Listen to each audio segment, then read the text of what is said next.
व्यर्थ के बकवाद करने वाले लोगों की तरफ मत देखो, ये क्या कह रहे हैं, क्या बोल रहे हैं, और तुम भी व्यर्थ का बकवाद मत करो। अपने समय को कीमती मान करके निरंतर प्रिया प्रीतम का नाम जप करो, उनके गुण लीला गाओ, उनकी सेवा में रहो। कभी प्रपंच की बातें, कभी प्रतिष्ठा का चिंतन, कभी नाना प्रकार के मान सम्मान का चिंतन, ये घुसने ना पावे हृदय में। बहुत सावधान रहना चाहिए साधक को। ऐसी बातें देखो मत, ऐसी बातें सुनो मत जिससे तुम्हारा हृदय उद्विग्न होकर प्रभु का चिंतन छोड़ दे। बंद करो अभी। अन्य लोगों के संग का त्याग कर दो, जो भगवत विमुख वार्ता करते हैं, संत निंदा करते हैं, दूसरों की निंदा करते हैं। कुछ हाथ नहीं लगता, ये लोग दुर्गति को प्राप्त होने वाले हैं। भक्तन निंदा अति बुरी भूल करे जिन कोई, किए सुकृत बहु जन्म के छिन में दारे खोए। पर निंदा के किए ते नहीं, आवत नहीं कछुआत, मूर्ख पर्वत पाप को ले चल अपने साथ। तो अलम कश्यापि संगत्या, ऐसा संग मत करो जिनके पास बैठने से भक्त निंदा, जन निंदा, भगवत निंदा हो। ऐसे से दूर रहो, अलम बंद कर दो ऐसे लोगों का संग। रात दिन हम श्यामा श्याम का नाम जप करेंगे, श्यामा श्याम के लीला गुण गाएंगे, श्यामा श्याम के ही धाम का शोभा का चिंतन करेंगे। जब तुम अपना जीवन श्यामा श्याम के चरणों में न्यौछावर कर दोगे तो पूरा भार श्यामा श्याम ले लेंगे और तुम्हारे हृदय में मस्ती आ जाएगी। जो ऐसा निश्चयी होता है, दृढ़ निश्चयी, उसके अंदर दृढ़ विश्वास, तो उसके हर समय भगवान की स्फूर्ति होती रहती है। भारी प्रतिकूलता में भी भगवान का सानिध्य अनुभव होता है।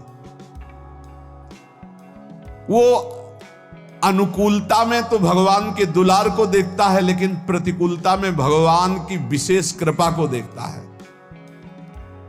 ये संयोग, ये वियोग, संसार की ये द्वंद्वमयी वृत्तियां भक्तों के हृदय में नहीं चुभती। आए की हुज्जत नहीं, गए की तलाश नहीं, क्योंकि नित्य संयोग भगवत स्मृति के प्रभाव से प्रभु का रहता है। शोक, विषाद बहुत ध्यान देने योग्य विषय है। तभी लोगों को ऐसा लगता है कि ऐसा कैसे हो सकता है। भक्त के चरित्रों को जब सुनते तो लगता है ऐसा कैसे हो सकता है, ऐसी परिस्थिति में भी ऐसा कैसे हो सकता है। क्योंकि तुम मानसिक बुद्धि से युक्त हो और वो भागवतिक स्थिति से युक्त है, इसलिए तुम उसको पार पा ही नहीं सकते। जब तुम अपना जीवन श्यामा श्याम के चरणों में समर्पित कर देते हो हृदय से, फिर उनकी कृपा से सब विघ्न दूर हो जाते, एक अपार मस्ती रहती है। नहीं तो शोक, विषाद, दुख, क्लेश, कष्ट, संताप, भय, उद्वेग, ये सदैव सताते रहते हैं। इसी से डिप्रेशन होता है। बार बार नकारात्मक चिंतन, शोक, विषाद, दुख, चिंता, क्लेश, संताप, भय, उद्वेग, यही पूरे मानसिक स्तर को नष्ट कर देते हैं। उत्साहहीन जीवन हो जाता है। जब तुम श्यामा श्याम को समर्पित हो जाते हो तो ये सब प्रवेश भी नहीं करते, एक अपार मस्ती बनी रहती है। अब क्या होगा? श्यामा श्याम जो करेंगे वही होगा। श्यामा श्याम पता नहीं कैसा करे, नहीं, वो सदैव मंगल भवन है, वो जो करते महामंगल होता है। यह निश्चय उपासक के हृदय में आ जाना चाहिए। इसलिए अपना सारा मन, सारी बुद्धि, सारा जीवन, प्रत्येक श्वास प्रभु को अर्पण कर दो, फिर देखो तुम निहाल हो जाओगे।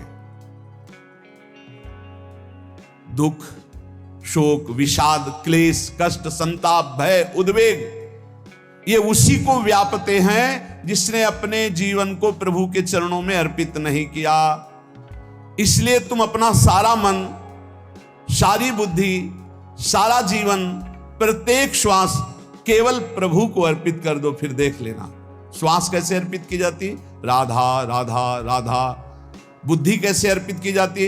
एकमात्र निश्चय कि भगवत सुख ही सुख है, ये जागतिक सुख सुख नहीं, ये दुख है, ये ऐसा दलदल है जिससे आज तक कोई नहीं निकल पाया। सारा मन, हम मन से केवल प्रभु का मनन करें, बार बार मन को संसार से हटा के नाम में, रूप में, लीला में, धाम में लगाएं। बहुत प्रसन्नता हो जाती है उस उपासक के हृदय में जो अपना मन बुद्धि प्रभु के चरणों में अर्पित कर देता। भगवान ने तो इसको बहुत उत्तम स्थिति बताया है कि मेरे से कभी वो अलग हो ही नहीं सकता यदि मन बुद्धि अर्पित कर दिया। मयि एव मन आधत्स्व मयि बुद्धिम निवेशय, तो निवश्य मयि एव अत ऊर्ध्वम न संशया, बिल्कुल संशय नहीं, वो मेरे में ही निवास करेगा जिसने मन और बुद्धि अपनी मेरे में अर्पित कर दी। बहुत प्रसन्नता रहेगी उस उपासक के जीवन में जो अपने आप को मन बुद्धि सहित प्रभु के चरणों में समर्पित कर दिया है। भगवान का आश्रय लेने वाले की पहचान है हर परिस्थिति में प्रसन्न रहना। देखो आप भगवद आश्रित हो कि नहीं, देखो अनुकूल परिस्थिति में तो सब प्रसन्न रहना, लेकिन प्रतिकूल परिस्थिति में प्रसन्न रहना यह भगवान के भक्तों का लक्षण है। हर परिस्थिति में प्रसन्न रहना ये भगवान के भक्तों का लक्षण है। आनंदगन भगवान का आश्रय मिलते ही आनंद छा जाता है हृदय में। उनके पास आनंद का अभाव होता ही नहीं है। जैसे सूर्य का प्रकाश उदय होते ही सूर्य का प्रकाश संपूर्ण अंधकार को नष्ट कर देता है, ऐसे ही भगवान का संपूर्ण आश्रय लेते ही सब दुख चिंता शोक नष्ट हो जाते, आनंद ही आनंद। तुम भगवान के मंगलमय रूप को नहीं जानते हो, पर उनके मंगलमय भाव को, विधान को मानना शुरू कर दो। जो भी होता है मंगलमय होता है।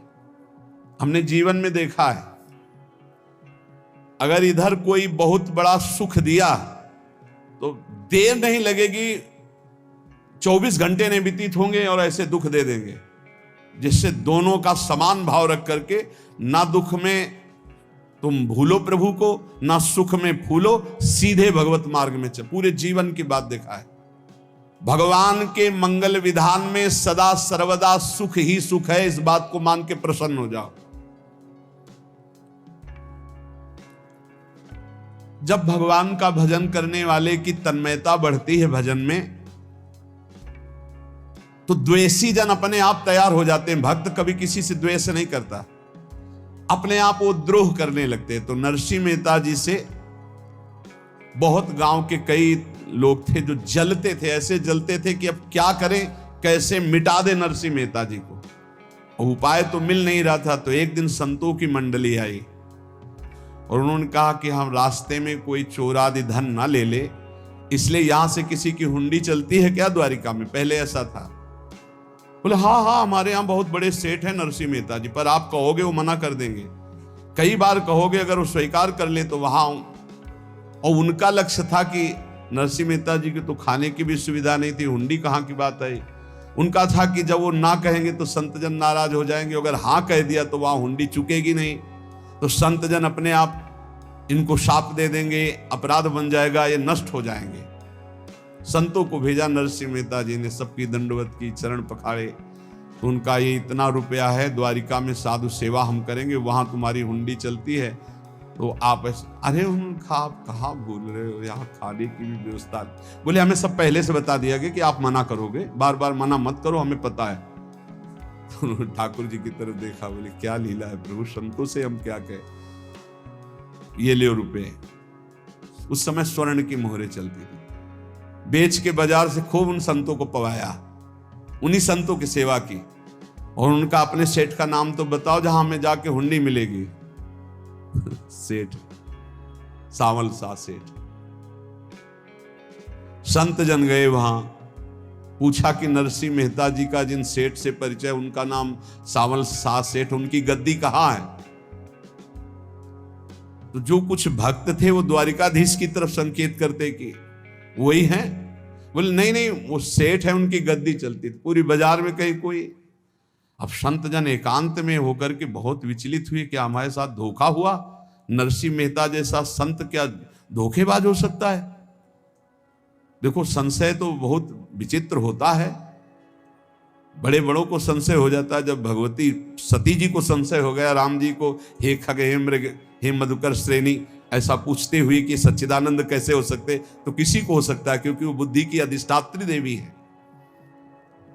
जो ही उनके मन में ऐसा आया कि क्या हमारे साथ धोखा हो रहा है, इतने में ही देखा जय हो सावल शाह सेठ की। होगा सावल शाह सेठ, तो देखा बढ़िया मुनीम जी उनके साथ, तो सेठ बस्ता लिए हुए मुनीम जी, सरकार इधर से चलो। तो उनका सावल शाह सेठ आपका नाम है? संतों ने कहा। बोले हाँ। बोले नरसिंह जी? हाँ। बोले आपकी हुंडी आ गई है। हुंडी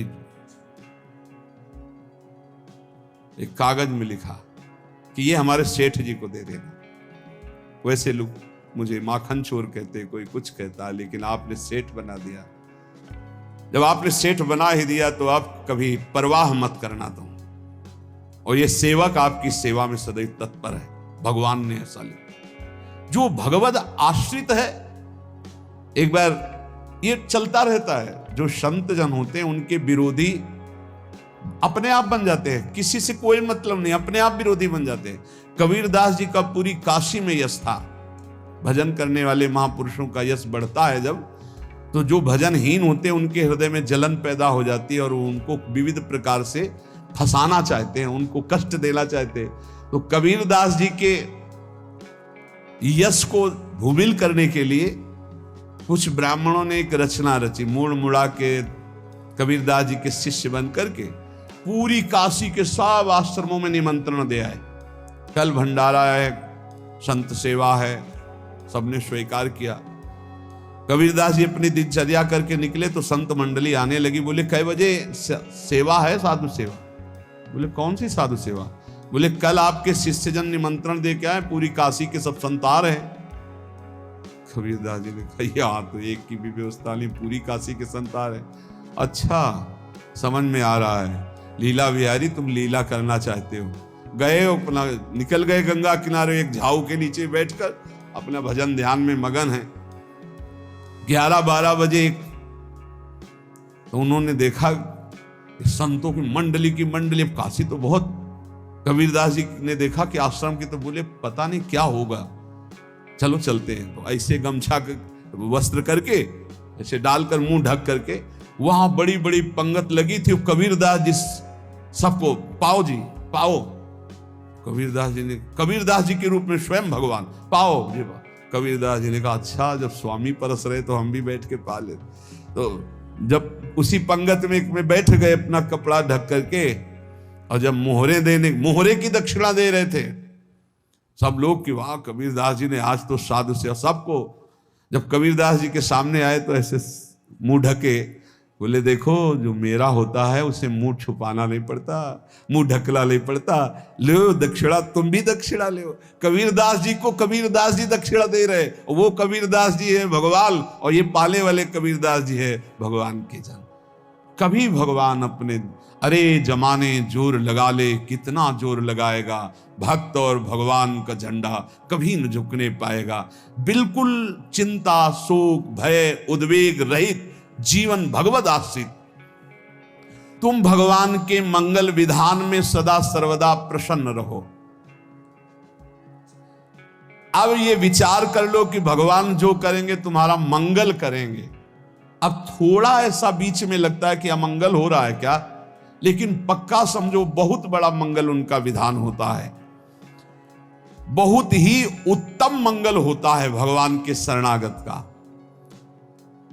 भगवान हमारे विचारों वाले नहीं हैं, हमारे विचार प्राकृतिक है, भगवान के विचार चिदानंदमय हैं। वो अपने विचार से हमारा मंगल करते हो, हम अपने विचार से मंगल चाहते हैं। भगवान के विचार से मंगल ही हमारा होगा, इसलिए कभी हमको चिंता शोक भय नहीं करना चाहिए। भगवान की ओर से कभी तुम्हारे लिए ऐसा विधान नहीं होगा कि तुम दुखी हो जाओ, बस तुम्हारी सोच हो सकती है, उसका परिणाम बहुत मंगल होगा। जगत की ओर से निराश हो जाओ, किसी से आशा मत रखो, फिर आप देखो आपका जीवन कैसा आनंदमय व्यतीत होता है। ये जो जगत की आशा है यही दुख प्रदान करती। सच्ची जगत की आशा ही दुख प्रदान करती है। अगर जगत से कोई संबंध न रखा जाए और भगवत भाव में रहकर तो बहुत अच्छा जीवन चलेगा। अपने कर्तव्य का पालन करो, परिवार को भगवत स्वरूप मानकर पोषण करो, किसी से कोई संबंध मत रखो, कोई आशा मत रखो। यही अध्यात्म सिखाता है। अपने आप भगवत स्वरूप, सबका व्यवहार मंगलमय और आपका जीवन मंगलमय। अपने घर में ऐसे रहो जैसे किसी अतिथि के घर में रहा जाता है। चलना है, यहां से जाना है।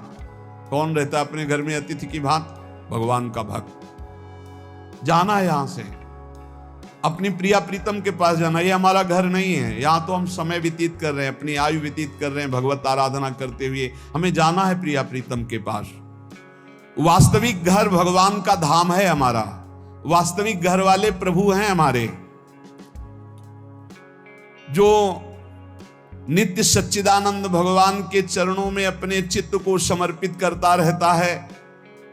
उसको यह अनुभव होने लगता है कि बड़ी कृपा है हमारे ऊपर, भगवान की बड़ी कृपा है हमारे ऊपर। सर्वसमर्थ परम सुहृद भगवान ऐसे भक्त के ऊपर हर समय वरद हस्त रखे रहते हैं। ये केवल प्रवचन नहीं, सच्ची बात मानिए।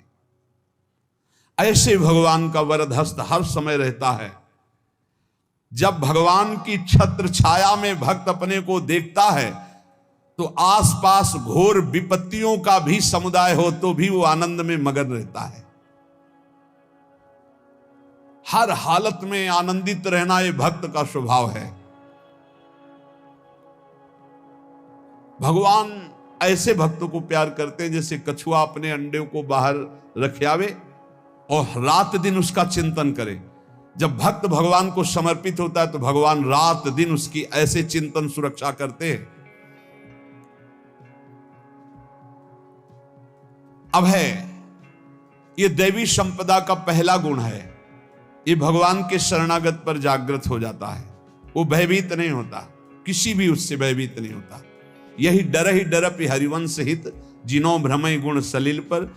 इस डर से डरते रहना चाहिए कहीं गुण रूपी पानी में फिसल न जाए, नहीं तो गलती हो सकती है। साधक सावधान रहे। ये अभय दैवी संपदा का सबसे बड़ा गुण है। जो भयहारी भगवान की शरण में आ जाता है तो उसके अंदर ये अभय प्रकट हो जाता है। अगर कहीं तुम्हें एकांत में भय लग रहा है, एक आदमी तो एकांतिक में आए थे, वो कह रहे थे कि हमें हर समय भय लगा रहता कि कोई हमारे पीछे है।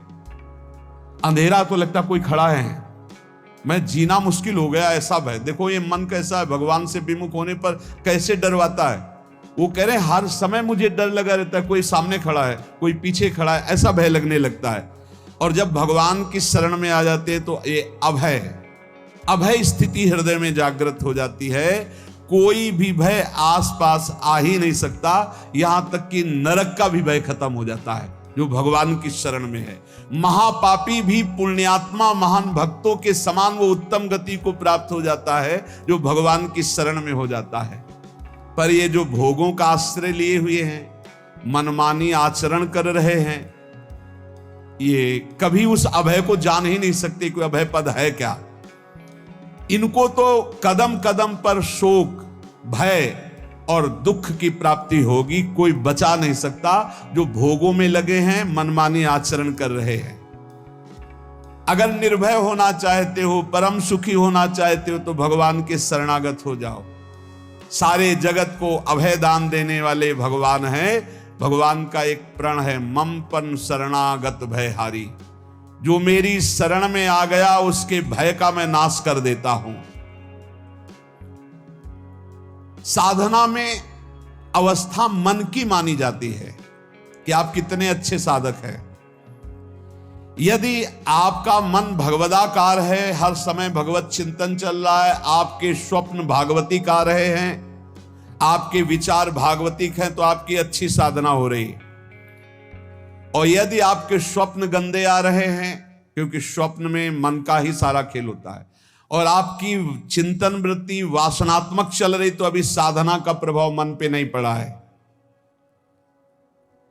जिसका मन हर समय भगवत चिंतन करता रहता है वो जीते जी जीवन मुक्त हो जाता अनुभव होता है। जैसे किसी ने कहा कि हमें कैसे पता चलेगा कि हमारा काम हो गया है। तो जैसे आप भोजन पा लेते हैं तो किसी दूसरे से गारंटी थोड़ी लेनी होती कि हम छक गए हैं क्या, आप जरा बताना हम छक गए हैं क्या। नहीं, अपने हृदय में आ जाता है कि अब मैं तृप्त हो गया। ऐसे ही अपने हृदय में आ जाता है कि मेरा काम हो गया, अब मेरा जन्म नहीं होगा। ये हृदय में आ जाता है, अपने आप अनुभव में आ जाता है। जब स्वरूप बोध होता है तो किसी और से सलाह थोड़ी लेनी होती है, वो अपने आप अनुभव में आ जाता है। हाँ, यदि गुरुदेव का वर्ण नहीं किया है तो फिर आपको किसी न किसी गुरु से प्रमाणित करवाना पड़ेगा।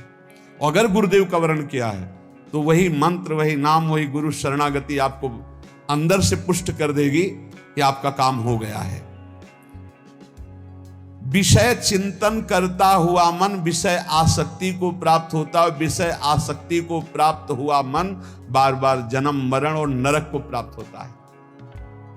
बस ये विषय चिंतन हटाना ही प्रमुख कर्तव्य साधना का है। बार बार मन को विषयों से हटा करके प्रभु के नाम में लगाओ, प्रभु के रूप में लगाओ, प्रभु की लीला में लगाओ। जहां भगवान प्रकट होते हैं वहां परमानंद की बाढ़ आती है। पर ये ध्यान रखें, गुलाब का फूल कांटों में खिलता है, उसकी सुगंध लेनी, फूल लेना है तो कांटों से बचाकर। ऐसे ही जब आप भगवत चिंतन के लिए चलेंगे तो आपका चिंतन चुराने के लिए माया विविध नाटक करेगी, कांटे फैलाएगी। कोई तुम्हारी निंदा करेगा, कोई अपमान करेगा, कोई उपहास करेगा, तुम्हारी अव्यवस्था हो सकती है, तुम्हारी परिस्थिति बहुत भयावह हो सकती है।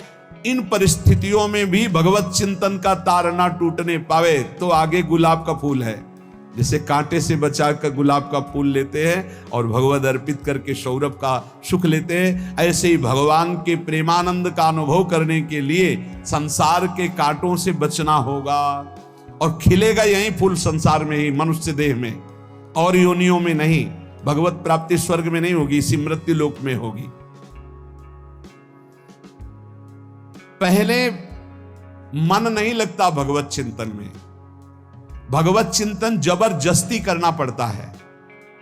भगवत चिंतन जे ही प्रारंभ करोगे ते ही बहुत बाढ़ आ जाएगी पाप चिंतन की।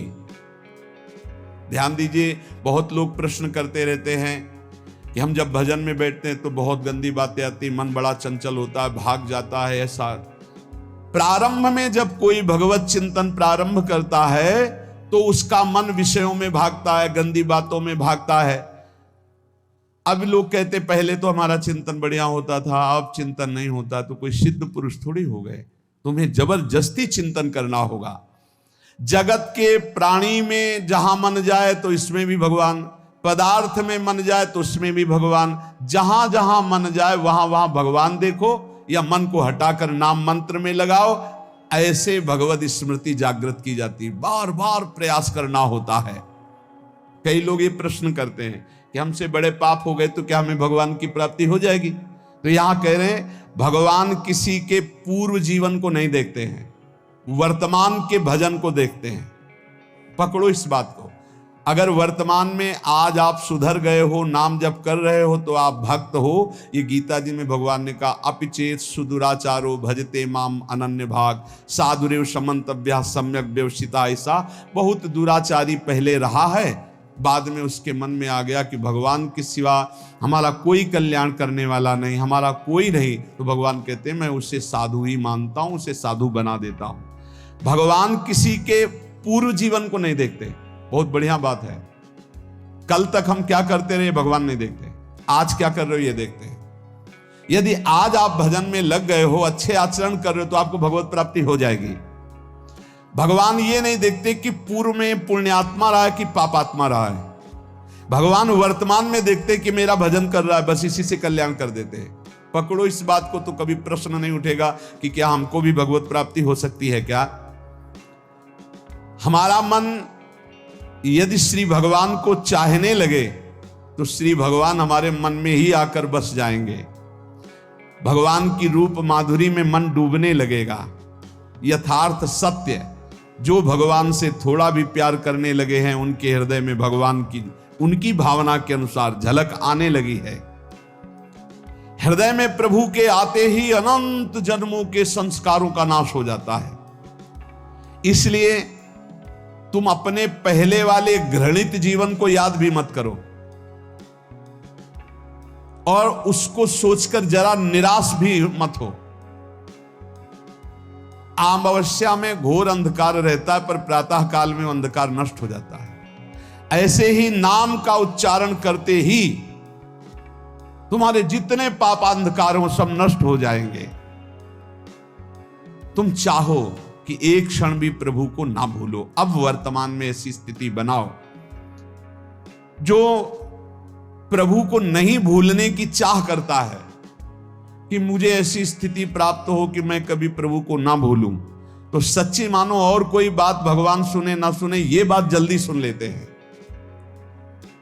भजन की मांग करो तो बहुत जल्दी भगवान पूर्ण करते हो। भजन जिसका चलने लगा तो फिर लोक लोकांतर के सारी रिद्धियां सिद्धियां सुख वैभव तो उसके चरणों में लौटते हैं। जब हम प्रभु से प्रभु का स्मरण न मांगकर भोग मांगते हैं तभी हमारा भजन रुक जाता है, भजन नहीं चल पाता। यदि हम प्रभु से केवल भजन मांगे तो विश्वास करो ब्याज में सब हो जाएगा। मूल भजन तो आपका बचेगा ही, ब्याज में लोक लोकांतर के भोग आपके चरणों में लुटते घूमेंगे। आप भजन करके तो देखो। अरे घिघियाने की जरूरत नहीं, किसी से मांगने की जरूरत नहीं, भजन करके देखो सब ठीक हो जाएगा, सब अपने आप बन जाएगा। हम बहुत बड़ी भूल कर देते हैं कि थोड़ा भजन करके प्रभु से कुछ सांसारिक वस्तुएं, स्थितियां, परिस्थितियां बदलने की मांग कर लेते हैं, जिससे भजन छूट जाता है। प्रभु की स्मृति इतनी महान है कि जिन्होंने बैर भाव से प्रभु का स्मरण किया उनको भगवान की प्राप्ति हो गई। जैसे कंस आदि भगवान से बैर ही तो रखते थे, लेकिन भगवान की स्मृति रहती थी। स्मृति ने उनको भगवत प्राप्ति करा दी। स्मृति में महान सुख है, पर वो जब भक्ति रस से युक्त स्मृति होती तब माधुर्य रस, प्रेम रस का अनुभव होता है। कल्याण तो वैर भाव से स्मरण करने वालों को भी प्राप्त हो गया। यदि आप भक्त हो और ये चाहते हो कि आपकी भागवती की स्थिति बहुत जोर की हो, तो हम आपसे प्रार्थना करते हैं कि रोज प्रभु से एक ही बात मांगिए, मुझे अखंड स्मृति दीजिए। अर्जुन जी को पूरी गीता जी सुनने के बाद यही मिला, नष्टो मोहा स्मृति लब्ध्वा। स्मृति,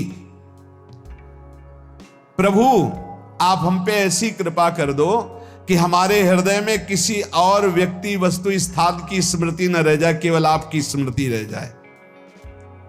ये चाह भगवान बहुत जल्दी पूर्ण कर देते हैं यदि उपासक हृदय से ये बात मांगे। भगवान की कृपा से ही ऐसा हो सकता है कि अखंड स्मृति ये कर्म फल से नहीं मिलती है।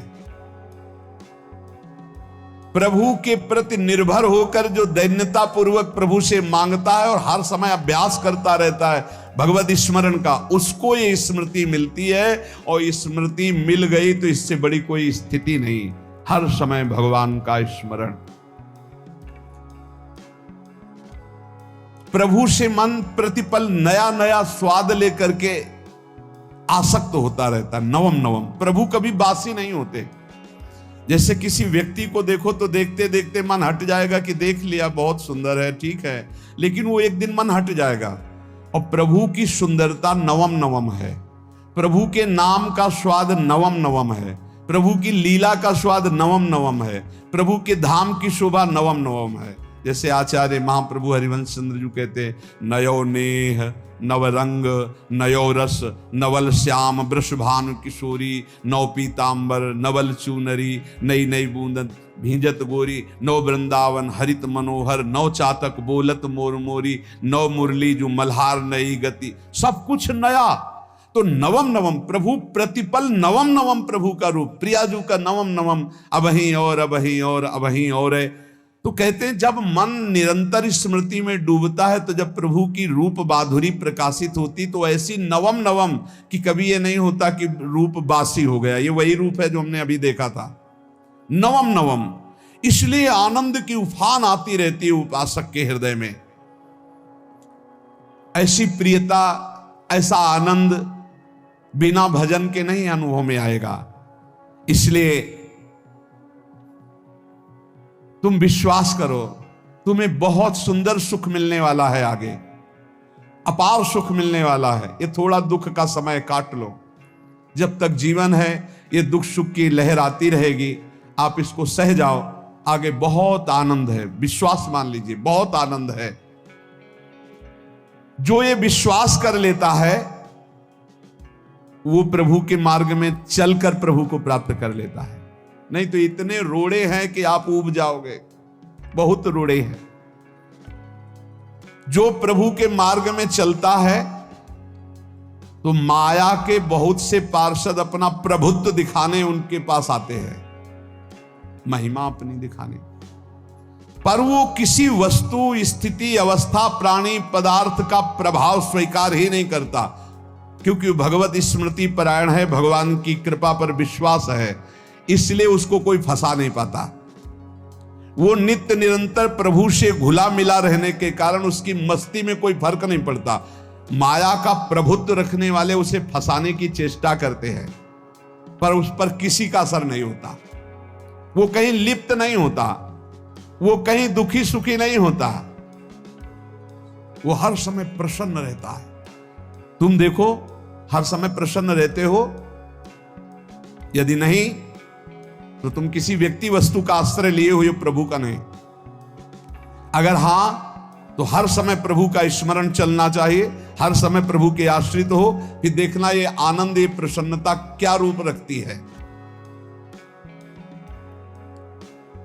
बड़े बड़े मस्त संतों को देखा, मस्त, ऐसे उन्माद में मस्त। उस सुख के लिए ललचाओ, कब तक जन्मते मरते रहोगे, कब तक बार बार दुख भोगते रहोगे, कब, बड़ा प्रपंच है ये। भगवान का स्मरण परम पुण्यात्मा पुरुष का हृदय माना जाता है, बहुत पवित्र हृदय, बड़ा पुण्यात्मा हृदय जिसमें भगवान का स्मरण। भगवान का विस्मरण पापात्मा पुरुष, भयानक विपत्ति, दुर्भाग्य आते हो।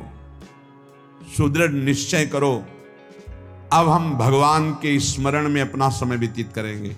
मेहनत करो, कार्य करने के लिए कोई मना नहीं, आप नौकरी करो, किसानी करो, व्यापार करो, पर अंदर अंदर भगवत स्मृति ही सबसे बड़ी स्थिति है।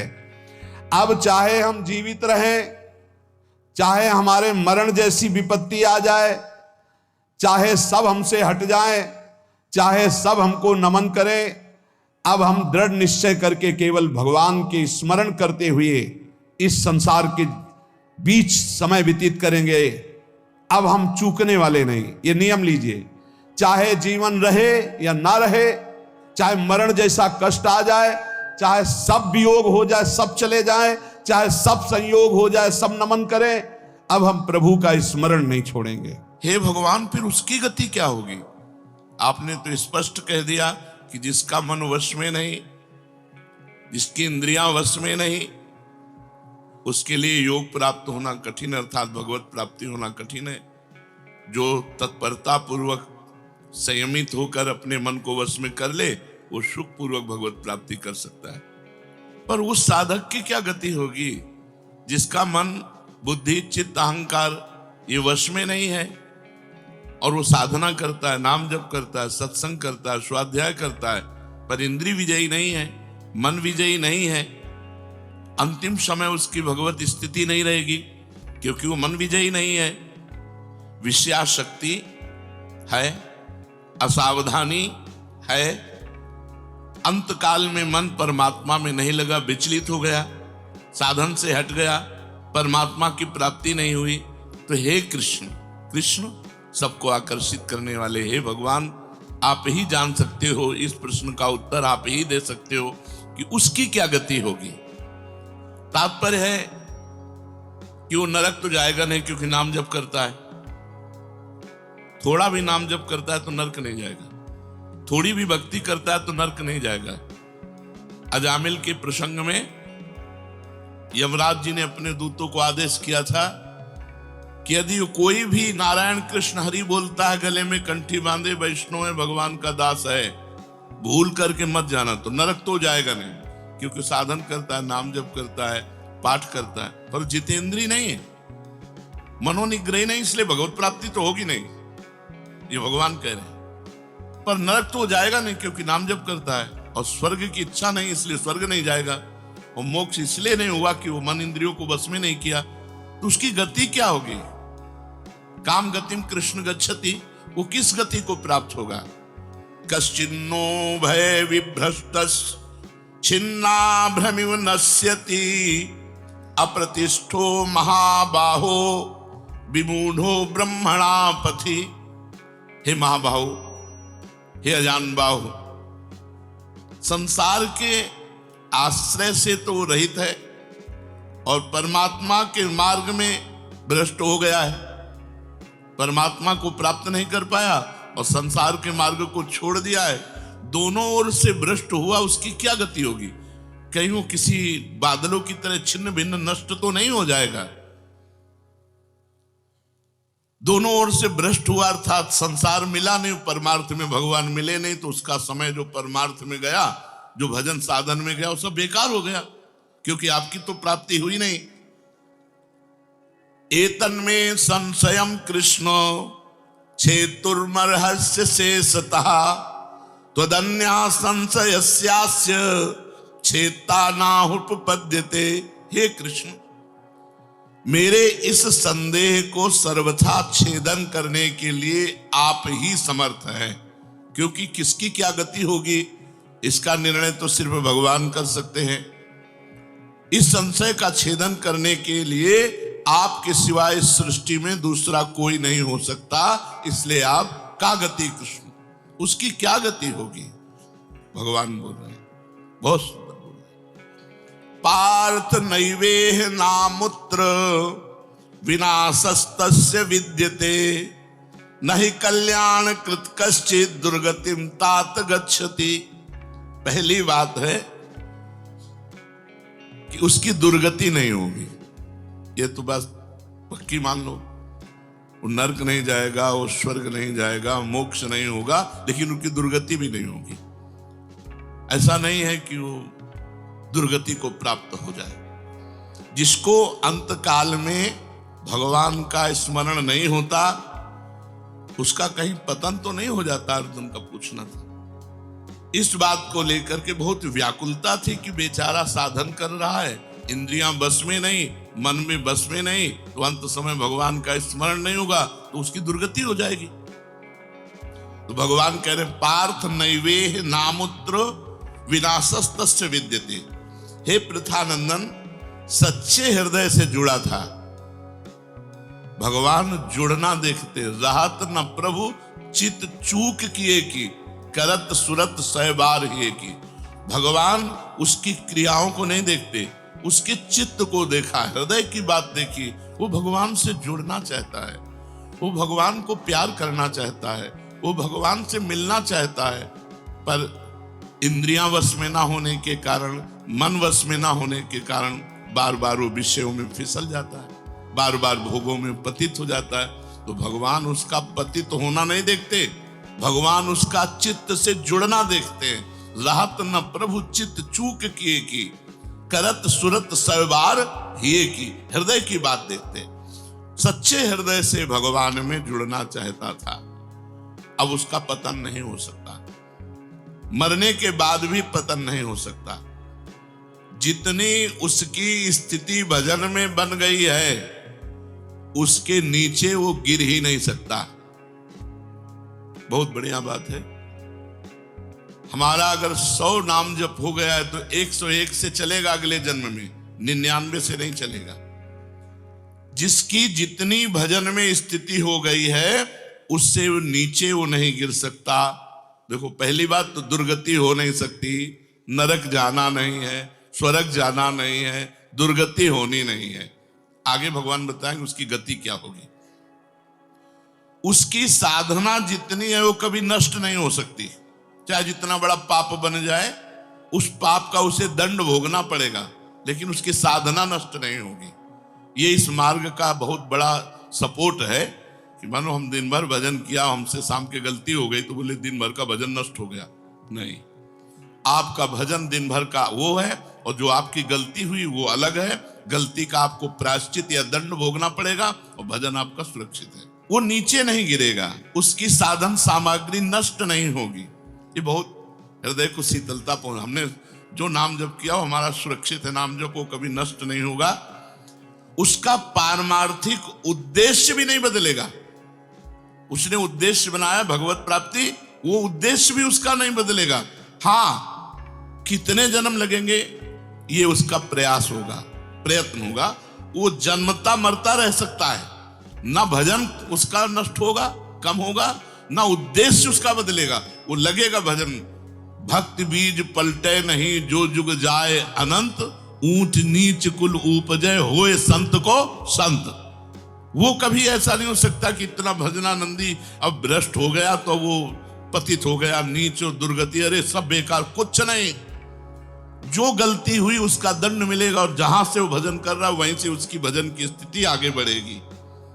जैसे उदाहरण में राजर्षि भरत का उदाहरण दिया था कि हिरन पे वृत्ति गई तो हिरन बने, लेकिन गंडकी नदी में खड़े होके हिरन बन करके भी इतना भजन किया कि अगला जन्म जड़ भरत जी के रूप में ब्रह्मबोध संपन्न महापुरुष के रूप में हुआ। तो भगवान कहते हैं न ही कल्याण कृत कश्चित दुर्गतिम तात गच्छति।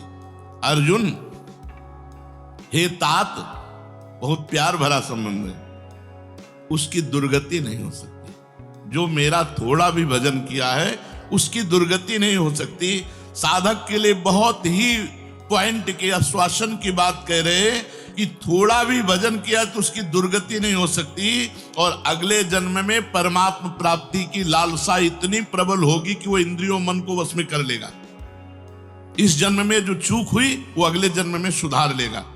उसकी दुर्गति नहीं होने का तात्पर्य है कि जो मनुष्य कल्याणकारी कार्य में लगा हुआ है, जिसके लिए मनुष्य शरीर मिला है, वो कार्य कर रहा है, भजन कर रहा है, सत्संग कर रहा है, स्वाध्याय कर रहा है, ठाकुर सेवा कर रहा है, वो अपने असली कार्य में लगा हुआ है, पर उसका मन चलायमान है, उसकी इंद्रियां चलायमान, तो उसकी दुर्गति नहीं होगी।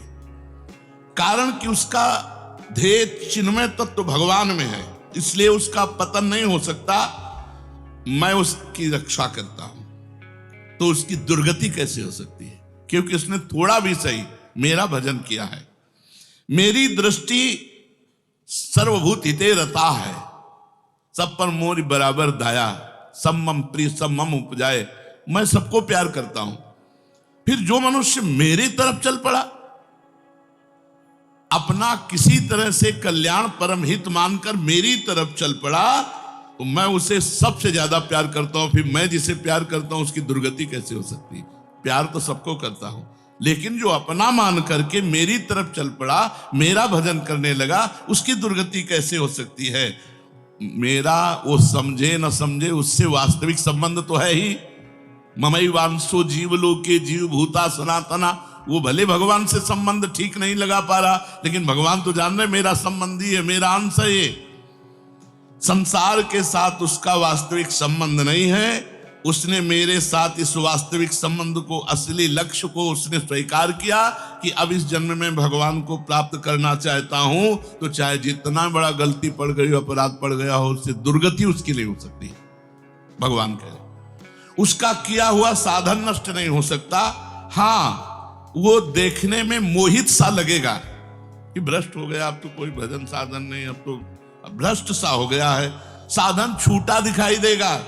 परंतु ऐसी परिस्थिति में भी मैं उसका साथ नहीं छोड़ता। उसने मेरा भजन छोड़ दिया, मेरा साधन छोड़ दिया, लेकिन मैं उसका, जैसे एक सत्संग में दृष्टांत में देते थे कि जगन्नाथ जी की सेवा में श्रीअंग पार्षद रहते थे, तो उनमें से एक पार्षद वैश्या संसर्ग करने लगे कुसंग के कारण।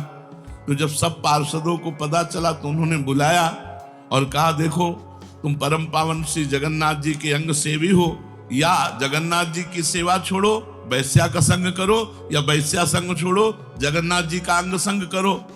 तो भगवान की माया से मोहित हुए, साधन से गिरे हुए होने के कारण उन्होंने जगन्नाथ जी का अंग संग छोड़ दिया और वैश्या का अंग संग स्वीकार किया। आश्चर्य की बात कि जब उनका शरीर पूरा हुआ, वैश्यागामी जो अंग संग सेवी थे, तो जब शरीर पूरा हुआ तो जगन्नाथ जी ने स्वप्न में अपने पार्षदों को आदेश किया कि उसकी अंत्येष्टि क्रिया हमारे पार्षदों जैसी की जाए। तो उनका प्रभु स्वप्न में ही कहा कि प्रभु उन्होंने तो आपको छोड़कर वेश्या को स्वीकार कर लिया था। तो बोले उन्होंने छोड़ दिया था, ये उनकी हिम्मत है, हमारी हिम्मत नहीं, हमारा स्वभाव नहीं है, हमारी सामर्थ्य नहीं है। हम एक बार जिसको पकड़ लिया उसको कभी छोड़ते नहीं। तो भगवान यहां कह रहे हैं कि कभी कभी वो मोहित हो जाता है, वो साधन छोड़ता, लेकिन मैं उसे नहीं छोड़ता। ये खास बात समझो, मैं उसे नहीं छोड़ता। उसका किया हुआ अपराध, किया हुआ पाप, भले उसको थोड़ा समय दंड भुगताने के लिए, लेकिन मैं उसे छोड़ता नहीं। तो उसकी दुर्गति कैसे हो सकती है? इसलिए घटना घट सकती है।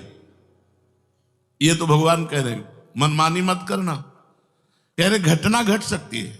आपने अपराध किया, आपको पाप का दंड मिल सकता है, लेकिन मैं उसके अंदर ऐसी व्याकुलता पैदा करूंगा कि वो सब प्रपंच छोड़कर दौड़कर मेरी तरफ भाग पड़ेगा, क्योंकि मैं उसे नहीं छोड़ता।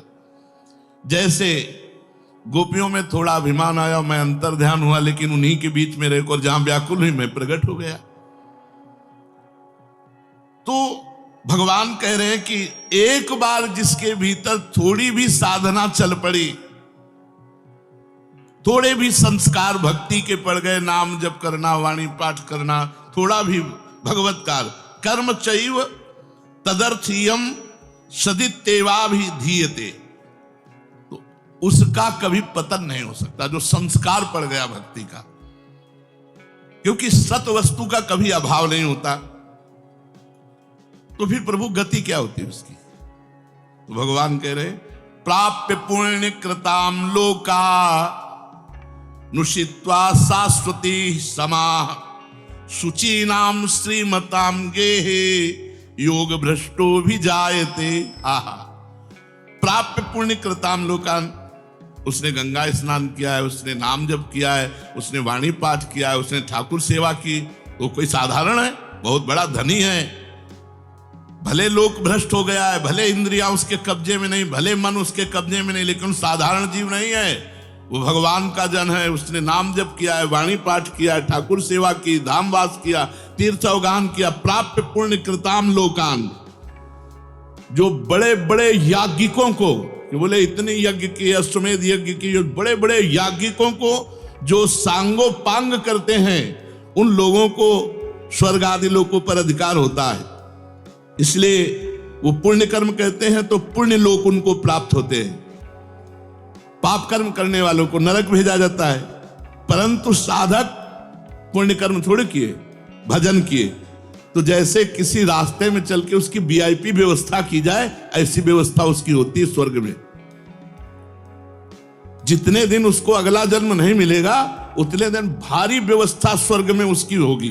पुण्यवताम लोके, जो बड़े बड़े पुण्य आत्मा पुरुष प्राप्त करते हैं, इतनी अमुक यज्ञ की, अश्वमेध यज्ञ की सांगो पांग, उनको उसकी वीआईपी व्यवस्था होगी। प्राप्य पुण्य कृताम लोका नुषित्वा शाश्वती समाहा, उसको शुभ कर्म का परिश्रम, बड़े बड़े परिश्रम करके जो स्वर्ग आदि के भोग प्राप्त करते हैं, उसे न प्रार्थना करनी पड़ी है, न शुभ कर्म करना पड़ा है, न यज्ञ आदि कर्मों का सांगोपांग अनुष्ठान करना पड़ा है, उसकी ना स्वर्ग की चाह है, वो उसकी व्यवस्था होगी। शरीर छूटते ही दिव्य लोक में जाकर के दिव्य भोगों की व्यवस्था, क्योंकि मन चंचल था ना, इंद्रियां चंचल थी ना, मृत्यु लोक के भोगों, ले भोग स्वर्ग के भोग, सुंदर सुंदर जितने भोग हैं उन सब की बाहुल्यता। वहां भोगों की जो वासना बनी थी उसके अनुसार भोग, मान लो स्त्री की तो एक से एक अप्सरा, दुनिया का सब वैभव स्वर्ग में विराजमान है, त्रिभुवन में खूब भोगने के लिए सब एकत्रित कर दिया, क्योंकि भजनानंदी कोई साधारण थोड़ी है, उसकी वीआईपी व्यवस्था हुई। अब अंत समय से साधन में विचलित मना हो जाने के कारण जो बड़े बड़े परिश्रमों से, पुण्यों से प्राप्त होता है, वो ऐसे स्वाभाविक रूप से रास्ते में प्राप्त हो रहा है। ये उसकी गति नहीं है, ये अयाचिक वृत्ति से उसकी वीआईपी व्यवस्था है कि ले जा रहे हैं तो रास्ते में ऐसे थोड़ी कि कोड़ा मारते, पानी भी नहीं पिया रहे, धूप में ले जा, नहीं, सीधे उसको आनंद पूर्वक स्वर्ग आदि लोगों की दिव्य भोग वृत्तियां, जिन भोगों के लिए वो विचलित रहा है मनुष्य साधना करते समय, वो सारे भोग उसको वहां प्राप्त होंगे। वहां रहने पर इतना भोग दिलाया जाता है कि उसकी अरुचि हो जाती है स्वर्ग के भोगों से। मर्तलोक में आके दोबारा फंसेगा क्या? स्वर्ग के भोगों से अरुचि हो जाती, जहां आसक्ति रही है वो भोग ही भोग, उसको व्यवस्था कर दी जाती है, घृणा हो जाती है उसको स्वर्ग में ही भोगों से, इतनी वीआईपी व्यवस्था। क्योंकि अंदर से तो भजन था, उद्देश्य भगवान की प्राप्ति का था, तो स्वर्ग आदि के भोग भोगने पर उसे घृणा हो जाती है। वो अपनी वासना जो अंदर थी, जिनके कारण इंद्रियों मन को जीत नहीं पाया, वो देख लेता है, अरे अब ये तो मर्त्य लोक के भोग है, स्वर्ग के भोग, उसको वहां उसके अंदर घृणा हो जाती है। उसित्वा शाश्वती क्षमा, फिर उसे और ऊंचे लोकों में, अगर समय है अभी, तप लोक, जनलोक, महालोक, ब्रह्मलोक, ऐसे महान लोकों में उसे ऊंचे के लोकों में भेजा जाता है। और वहां भी इसलिए भेजा जाता है कि यहाँ के स्वर्ग के भोगों से रुचि, अब यहाँ के ब्रह्मलोक के भोग देख ले। भजन का फल है ब्रह्मादिक के भोग सब विषम लागत ताई, नारायण ब्रज चंद की लगन लगी है जाई। जब ठाकुर जी से मिलने की चाह लग जाती तो यहीं इसी शरीर में ब्रह्मादिक के भोगों से भी वैराग्य हो जाता है। भोग भोगने के उद्देश्य से नहीं, क्योंकि जो भोग भोगने के उद्देश्य से जाते हैं उनके पुण्य क्षीण होने पर फिर वो लौटकर मृत्यु लोक में आते हैं, इसलिए वो सीमित वर्षों तक स्वर्ग लोक आदि में रहते हैं। परंतु जिसका उद्देश्य भोग नहीं भजन था और योग भ्रष्ट हो गया है सूक्ष्म वासना के कारण, तो स्वर्ग आदि लोकों में जाएगा, उसका भजन नहीं क्षीण होगा। जैसे पुण्य आत्मा स्वर्ग गया, भोग भोगा, तो उसका पुण्य क्षीण होगा, लेकिन इसका नहीं, इसका तो स्टॉक है, ये तो भागवतिक व्यवस्था है उसकी, ये ब्याज की व्यवस्था है। मूल तो ऐसे ही साधन संपत्ति है। देख लो, कोई घाटे का सौदा नहीं, वीआईपी व्यवस्था होगी मरने के भी बाद, अगर चूक हो गई तो, और चूक ना हुई तो सीधे निकुंज चलना है। वैसे यहाँ चूक हो जाए तो भी निकुंज जाना है, क्योंकि वृंदावन धाम है ना। अगर यहाँ शरीर छूटेगा तो यहाँ स्वर्ग थोड़ी ले जाएंगे, देवताओं का प्रवेश है नहीं, यहाँ तो वृंदा सखी सहचरियों का है। वो बहुत वर्षों तक उसके भोग सुविधा की सीमा नहीं रहती, ऐसी व्यवस्था होती है। अच्छा, जो भोग भोगने के उद्देश्य से ऊंचे लोकों में जाते हैं उनको फिर पतित होना पड़ता है, लेकिन ये योग भ्रष्ट जब ऊंचे लोकों में जाता है तो पतित नहीं होता, उसकी साधन संपत्ति प्रकाशित रहती है ज्यों की त्यों, और उसका सद्भाव जागृत रहता है। सब मिथ्या है, भगवान मिथ्या करवाते करवाते ब्रह्मलोक तक के भोगों का मिथ्या। अब उन सुख भोगों को भोगने के बाद सुचि नाम श्रीमताम गेहे योग भ्रष्टो भी जाते। अब यहां जब प्रकट हुआ, कब उसका जन्म होगा? कोई सीमा रखी जाती है? अरुचि, अरुचि सीमा रखी जाती है। जब तक उसे भोगों में अरुचि नहीं होगी तब तक ऊपर के लोगों को भोगों में उसे रखा जाएगा। नरक वरक तो जाने की बात नहीं, वीआईपी भोग। जब अरुचि हो गई, अरुचि होगी ही, क्योंकि वो भगवान का भजन करता रहा है। वो ऐसा नहीं कि अब विश्राम मान ले कि अब अप्सरा मिल गई, विमान मिल गया, स्वर्ग मिल गया, अब यही नहीं।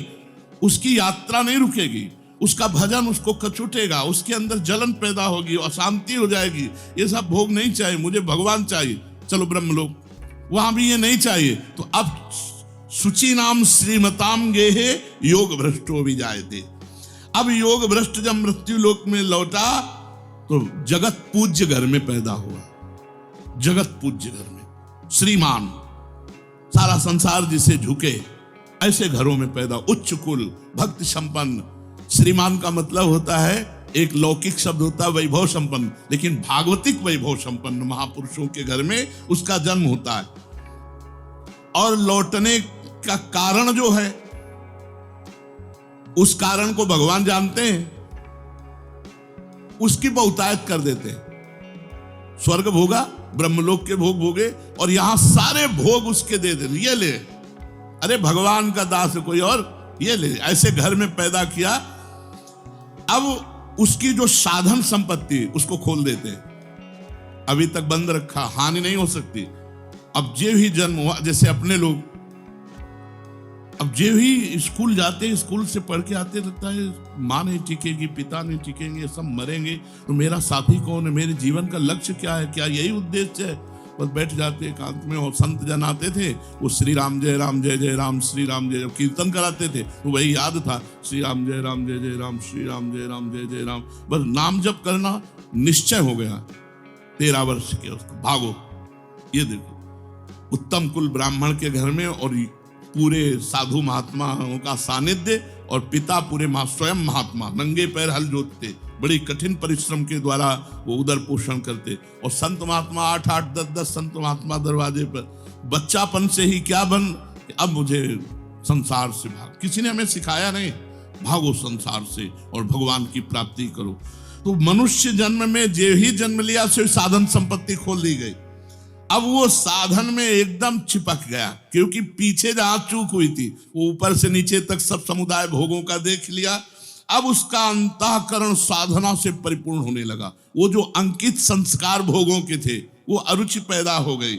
योग भ्रष्ट अज्ञात रूप से पुनः ऐसी साधना में लग गया जिसमें किंचन मात्र भी इंद्रिय और मन का मनोरंजन नहीं, पूर्ण इंद्रिय विजेता, पूर्ण मन को संयम में करके। अब वो ऐसी योग भ्रष्ट जो पुरुष था, श्रीमानों के घर में जन्म लेकर के वो भोगों में फंसेगा नहीं, पुनः भजन में बड़ी तेजी से चल देगा, और ये उसका आखिरी जन्म होगा। तेजी से भजन करके वो भगवत प्राप्त हो जाएगा। तो अर्जुन जी ने पूछा था कि फिर क्या उसका पतन हो जाएगा? जो भगवान का भजन करता है, भगवत प्राप्ति नहीं कर पाया, मन वश में नहीं हुआ, इंद्रिया वश में नहीं हुई, तो भगवान ने उत्तर दिया, वो ऊंचे के लोकों में जाकर खूब सुख भोग, जिन भोगों के लिए लालायित रहा था वो सब भोग मिलेंगे, और अंत में श्रीमान के घर में, कुलवानों के घर में जन्म लेकर भक्ति का ऐसा वातावरण मिलेगा कि जन्म से ही भगवान के भजन में लगकर वो इस जन्म में भगवान को प्राप्त कर लेगा।